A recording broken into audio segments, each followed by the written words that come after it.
Class and poverty in America. First, we're going to talk about class consciousness. That's this idea of awareness of your social class and identification with the goals and interests of that social class. You see yourself as, in actuality, the class that you're in, the social class you're in, whether it's upper, middle, or lower class.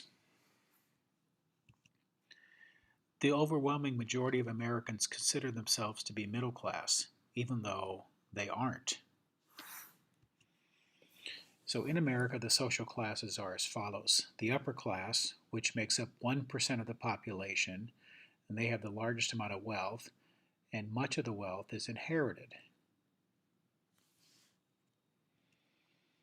The upper middle class makes up 14% of the population, and this would be professionals such as doctors or lawyers or owners of medium-sized businesses.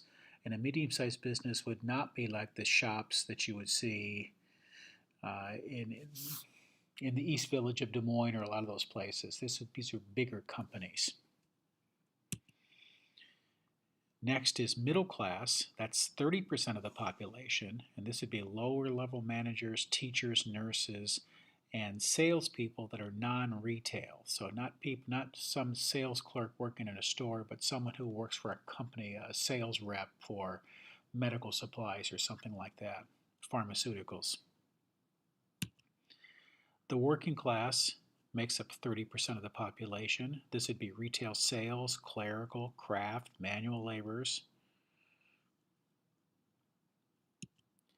The working poor, that's 13% of the population. These are the lowest paid manual laborers, retail and service workers. Think people like that would be house cleaners in hotels, things like that. And finally, the underclass, that's 12% of the population. These are unemployed people, part-time menial jobs. They would only work once in a while, people receiving public assistance. So back to this idea of class consciousness, where the overwhelming majority of Americans consider themselves to be middle class. In reality, even if you include the upper middle class, that's 44% of the people are somewhere in the middle class. But there's a big gap between an upper middle class person, like a surgeon, and someone like a teacher. So truly, the true middle class, it's 30% of the population.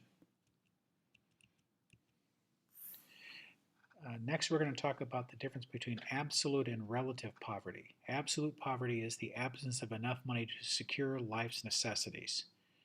You may not have enough to eat to survive. Relative poverty is a measure of poverty based on the economic disparity between those at the bottom of society and the rest of society. Poverty in a very poor nation looks much different than someone who's considered poor in America. So we're going to talk a little bit about poverty in America, what it is and what it is not. For a family of four with an income of level at or below $26,200 a year, you are considered to be in poverty. So four people, pictured here, if they earn as a family $26,200 or less in a year, they are living in poverty. 38.1 million people live in poverty in the United States. That includes 11.9 million children, and that number is climbing. 14% of all senior citizens live in poverty, and that number is steadily climbing. More and more old people are falling into the level of poverty. 12.9% of all women live in poverty. The poverty rate of a single-parent family with no father present is at 24.9%, or almost 1 in 4. Almost 1 in 4 single-parent family with just the mom in the family live in poverty. Talking about poverty and ethnicity, 25.4% of Native Americans live in poverty. 20.8% of African Americans live in poverty. 17.6% of Hispanics live in poverty. Hispanic Americans live in poverty. 10.1% of Asian Americans live in poverty, and 10.1% of white Americans live in poverty. This leads us to a term known as the feminization of poverty, which is a trend in the U.S. in which women and children make up an increasing proportion of the poor. The fastest growing group of people in poverty in the United States today would be women and children. Poverty in healthcare. Healthcare costs have been steadily rising over the last 20 years. Poor people tend to be less healthy.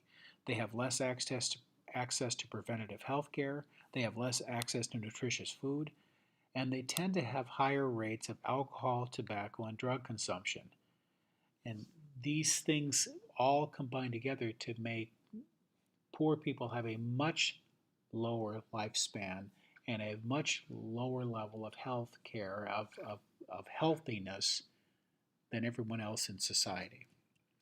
And that's your big show on poverty in America today.